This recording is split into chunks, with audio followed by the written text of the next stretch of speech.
월 배당 1,000만 원이라는 게 사실 직장인들한테는 꿈의 돈이고요. 요즘에 유행했던 뭐 파이어족 가능한 수치입니다. 이런 성과를 실제로 내셨는데요. 얼마나 걸리셨나요? 어찌하다 보니까 되긴 됐는데요. 참 이게 참 부담스러운 내용입니다. 남들이 보면 1천만 원 하면 이거 엄청나게 막 그렇게 많은 것 같은, 물론 저 역시도 사실은 인정을 하고요. 근데 하다 보니까 된 건데요. 시간으로 따지면 거의 한 23년 정도 걸린 거죠. 그래서 처음에는 이 1천만 원은 어불성설이었고요. 제가 은퇴를 할 시점이 한 3년 반쯤 전인데요. 당시에는 제가 학원 사업을 좀 했습니다. 학원 사업을 하면서 그래도 조금 학원이 좀 잘 되는 바람에, 그래서 지속적으로 생활비를 빼고는 모든 걸 주식에다가 넣었습니다. 어떻게 보면 주위에서는 좀 말렸죠. 저희 부모님도 그렇고 형제들도 그렇고 저희 아내도 역시도 너무 그러지 말고 예금도 좀 해야 되는 거 아니냐라고 생각했는데, 저는 그때 당시부터 조금 이 주식이라는 부분을 좀 믿었어요. 될 것 같다라는. 그래서 거의 배당 쪽으로도 많이 넣었고요. 그러다 보니까 월 500만 원 정도의 배당금이 나오더라고요. 그래서 그때부터 그럼 이 정도면 이제는 은퇴를 해도 될 것 같다라는 생각으로 해서 은퇴를 했습니다. 근데 은퇴를 한 이후에도 생활비를 쓰고 남는 부분, 그리고 배당금에 대해서는 또다시 재투자를 해왔는데요. 작년부터 저희 코스피가 난리가 났지 않습니까? 그래서 난리가 나면서 제가 갖고 있던 종목들 중에 몇 종목이 크게는 800% 이상 수익이 난 것도 있고요. 그리고 보통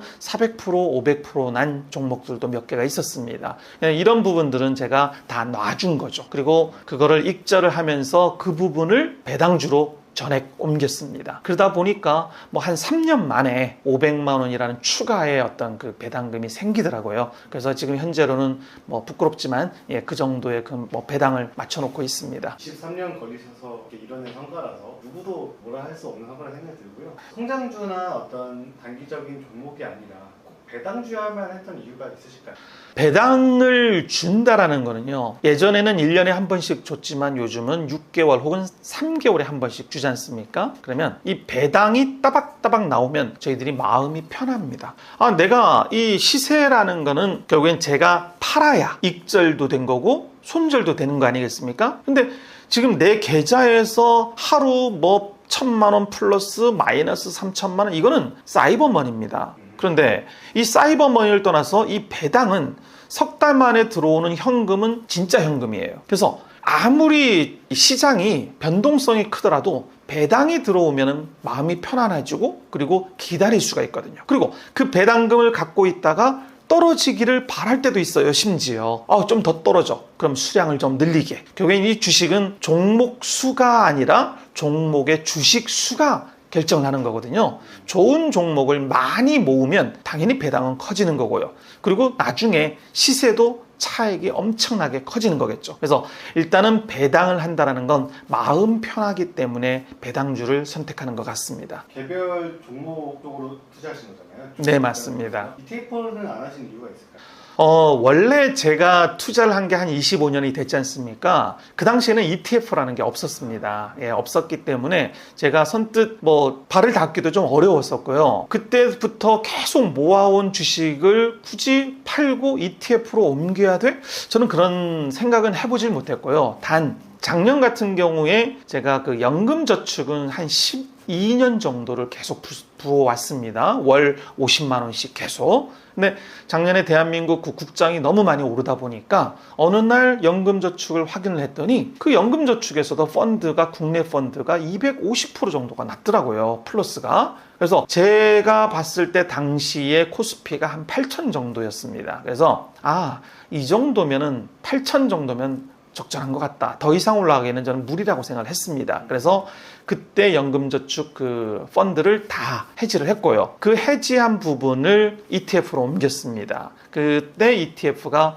커버드콜 미국채 그쪽하고 그리고 다우존스 배당 쪽으로 해서 ETF를 조금 옮기긴 했고요. 그리고 최근에 들어서는 방산하고 조선 부분 그리고 헬스 이런 부분, 이게 특히 헬스 이 부분은 굉장히 어렵거든요. 이 바이오 이쪽도. 그래서 그거를 제가 기업을 공부하기는 좀 힘드니까 조금씩 정말 미묘한 정도긴 하지만 그 세 가지는 제가 ETF로 조금씩 모아가고 있는 중입니다. 네. 주식 공부를 오래 하셨기 때문에 ETF 공부를 상대적으로 좀 덜 하셨고 그렇기 때문에 망설였다고 보시면 되고요. 뭐 그것도 맞는 말인 것 같고요. ETF라는 부분이 저한테는 그나마 굳이 아는 종목에 투자하는 게 조금 더 편할 것 같아서 네, 그래서 수익률도 더 좋을 것 같고요. 그리고 배당도 더 높기 때문에 그래서 ETF보다는 그냥 실제 제가 잘 아는 종목을 투자하고 있는 중입니다. 지금 저 같은 직장인들, 평범한 30대 직장인도 지금 시작했을 때 월배당 뭐 1,000만 원까지는 아니어도 500만 원 가능한 이야기일까요? 가능하죠. 무조건 가능한 거고요. 근데 어떤 분들은 제가 1,000만 원이라고 하면 계산을 하시더라고요. 바로. 그럼 뭐 4%만 잡아도 그럼 30억 있어야 되네. 뭐 이런 말씀을 하시는데 1,000만 원이라는 건 어떻게 보면 결과적인 금액이지 않습니까? 근데 제가 30억을 다 집어넣은 게 아니고 제가 예를 들어서 현대차 우선주를 샀는데 4년 전인가요? 그때만 하더라도 현대차 우선주가 뭐 7만 원, 8만 원 하던 시절이었습니다. 근데 당시에 배당이 12,000원을 줬었습니다. 그러면 그때 단순한 계산만으로도 시가 배당률이 12%, 13%가 가는 거거든요. 그러면 그거에 제가 아직 하나도 안 팔았기 때문에 그 금액이 그대로 커지긴 커졌지만 배당률은 더 높아져 가는 거죠. 그래서 무조건 현재 금액으로 해서 배당이 얼마 나온다 이렇게 계산을 해서는 안 되고요. 그러니까 주식이 쌀 때 근데 배당도 많이 줘. 그러면 그때 쌀 때가 기회입니다. 그때 조금씩 모아가다 보면 나중에는 이게 복리의 마법으로 해서 종목도 커질 거고 주식수도 커질 거고 그렇게 돼가는 거거든요. 그러다 보면 배당 500만 원 충분히 가능하다고 생각을 합니다. 은퇴하실 때 훨씬 더 많을걸요. 배당주도 따로 특별하게 공부를 해야 될 요소가 있을까요? 당연히 해야 됩니다. 배당이라는 게 잉여금이 있어야 주는 거지 않습니까? 그래서 일단 돈을 잘 벌어야 되겠죠. 돈을 잘 벌어야 되는데 특히 돈을 버는 것도 중요하지만 미래에 돈을 지속적으로 벌 수 있는지도 또 중요한 거 아니겠습니까? 그래서 배당 성향을 좀 봐야 되고요. 그리고 잉여 현금의 흐름도 좀 봐야 됩니다. 그리고 미래의 사업성도 좀 봐야 되겠죠. 저 같은 경우는 예를 들어서 KTNG 같은 배당주를 좀 많이 했었습니다. 근데 그게 담배 쪽으로 좀 많이 하고 있는 그 사업이지 않습니까? 그래서 이게 담배라는 부분이 조금 긍정적이진 않다. 근데 물론 KTNG가 담배만 하는 건 아닙니다. 뭐 인삼도 한 20%가 되고요. 그리고 이게 부동산 사업도 합니다. 부동산도 한 7% 정도가 아마 매출에 들어갈 겁니다. 근데 그래도 큰 사업은 또 이 담배지 않습니까? 그래서 조금 좀 사회악 같은 어떤 이미지가 들어서 마침 다른 걸 보는데 현대차 우선주가 그렇게 배당률이 높더라고요. 그래서 미래에 분명히 나아질 것 같은 이런 회사지 않습니까? 당시에 뭐 수소차도 굉장히 많이 연구 개발을 하고요. 그리고 도시에 날아다니는 그 자동차, 즉 UAM이라고 하죠. 그 부분도 굉장히 빠르게 연구를 하고요. 그래서 이런 부분이 아예 더 낫겠다 싶어서 미래 성장형으로 현대차를 좀 집어넣은 거거든요. 그리고 요즘 같은 경우에는 당연히 삼성전자 우선주도 미래의 어떤 그런 성장성으로 저는 인정을 하고 있기 때문에 지금 지속적으로 투자를 하고 있는 겁니다. 제가 이 우선주를 강조하는 부분은 괴리율이라고 합니다. 그 본주와 우선주 간의 가격 차이, 그 부분인데요. 사실 이 우선주라는 부분은 보통주하고 똑같은 겁니다. 사실은 그 회사가 발행한 주식이 맞고요. 유독 우리나라에서는 이 우선주가 그 차별 정도가 아니라 학대를 받고 있습니다. 미국 같은 경우에는 구글의 모회사인 알파벳이 A가 보통주고 C가 우선주인데 두 개 가격 차이가 없습니다. 심지어 우선주가 더 높을 때도 좀 있고요. 근데 우리나라 같은 경우에는 지금 차트를 보시면 지금 현대차, 삼성전자, 삼성화재 이 세 가지가 괴리율이 지금 27, 45%, 23% 이렇게 차이가 나지 않습니까? 특히 지금 현대차 같은 경우에는 물론 이건 며칠 전 가격입니다.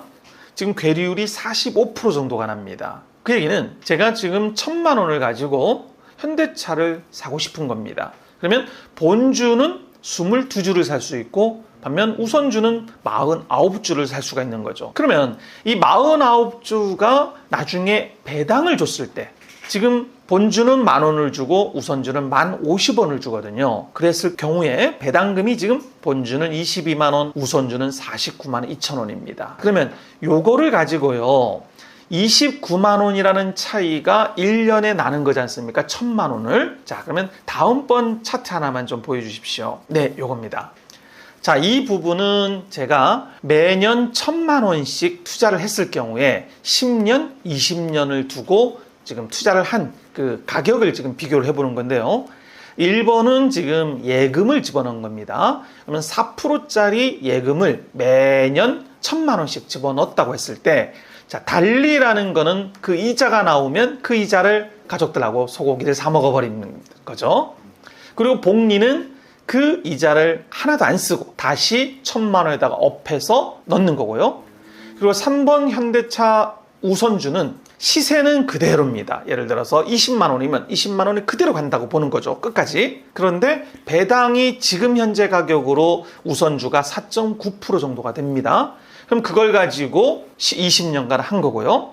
다음 4번 같은 경우에는 배당도 나오는데 이 현대차 우선주가 매년 5% 정도만 시세가 올라간다라는, 성장을 한다라는 가정입니다. 그리고 5번은 5%는 안 돼. 1년에 그래도 10% 정도는 올라가지 않을까라는 조금 긍정적인 생각이겠죠. 자, 그랬을 경우에 20년을 보면 예금만 한 금액은 2억 6백입니다. 그런데 매년 10% 정도의 성장을 한 경우에는 11억이 넘는다는 거죠. 자, 그러면 아까 보통주를 투자했을 때와 우선주를 투자했을 때가 거의 더블 이상으로 차이가 났지 않습니까? 그럼 역시나 그 금액 차이도 엄청날 수밖에 없는 거죠. 그래서 이 괴리율을 이용을 해서 투자를 하면 미래에는, 즉 10년, 20년 후에는 그 차이가 어마어마하다라고 저는 말씀을 드리고 싶습니다. 이게 저희 같은 일반 직장인들도 네. 천천히 조금씩 이런 우선주를 사모은다, 이렇게 전략을 가져가도 되는 걸까요? 당연합니다. 제 아이들한테도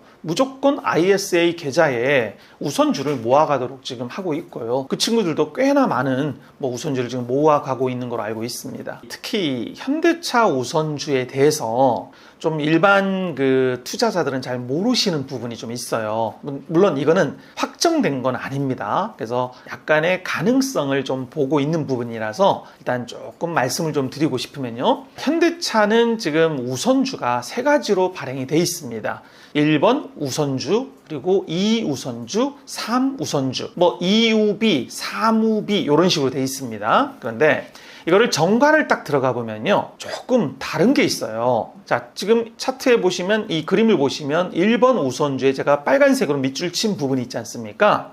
이익 배당에 관한 사항을 보면요, 우선주, 즉 구형 우선주는 보통주 대비 연 1%의 추가 배당이라는 말이 있습니다. 자, 그런데 2번, 3번 우선주는요, 최저 우선 배당률을 2% 혹은 1%로 되어 있습니다. 자, 그리고요, 다시 1번 우선주를 보면 아까 그 밑줄 그은 바로 밑에를 보시면요, 구형 우선주인 1우선주는 비참가적이라는 말이 있습니다. 그런데 2번, 3번은 참가적이라는 말이 있죠. 자, 이 참가적이라는 게 뭐냐면요, 이익이 딴 때보다 좀 많이 났습니다, 회사가. 그러면 이 이익을 배당을 함에 있어서 비참가적이라는 거는 1우선주 니네는 자격이 없어. 그런데 2우선주, 3우선주를 갖고 있는 주주들은 그 이익 추가되어 나온 그 잉여금에 대한 이익을 배당을 받을 수 있는 참가를 할 수 있다는 의미거든요. 자, 그렇다면 우리 우선주라는 개념은 1번과 같이 보통주보다 1%를 더 주는, 추가적으로 주는 게 우선주는 아닙니다. 우선주라는 건 말 그대로 최저 우선 배당을 해야 우선주고,